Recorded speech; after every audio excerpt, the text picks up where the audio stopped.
ठाण्यामध्ये शिंदे सेनेकडून आगामी पालिका निवडणुकीसाठी अब की बार सो पारचा नारा देण्यात आलाय। खासदार नरेश म्हस्के यांच्या अध्यक्षतेखाली झालेल्या पदाधिकारी आणि माजी नगरसेवकांच्या बैठकीमध्ये हा निर्धार करण्यात आलाय। यात ठाणे पालिकेमध्ये 100 नगरसेवक निवडून आणण्याचे लक्ष्य निश्चित करण्यात आले। यावेळी अंतर्गत गटबाजी खपवून घेणार नाही असा स्पष्ट संदेश खासदार नरेश म्हस्के यांनी कार्यकर्ते आणि पदाधिकाऱ्यांना दिला। या बैठकीमध्ये निवडणुकीच्या रणनीतीवर सुद्धा सविस्तर चर्चा झाली। पक्षातील शिस्त आणि एकजुटीवर भर देण्याचे आवाहन करण्यात आले। त्यामुळे आगामी ठाणे महानगरपालिका निवडणुकीच्या पार्श्वभूमीवर शिंदे सेनेने जोरदार तयारी सुरू केली आहे, हे चित्र पाहायला मिळत आहे।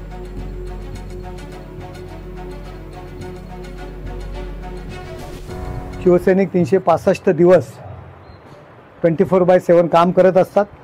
सद्यस्थितीला 90च्या वरती आमचे सिटिंग नगरसेवक आहेत।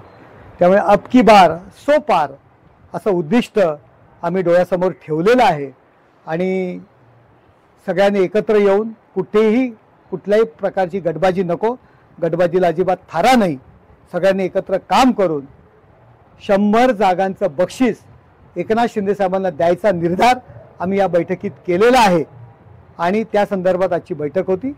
मतदार याद्यांचं सर्वेक्षण आणि या सर्व कामाला प्राधान्य देण्याचं आम्ही ठरवलेलं आहे।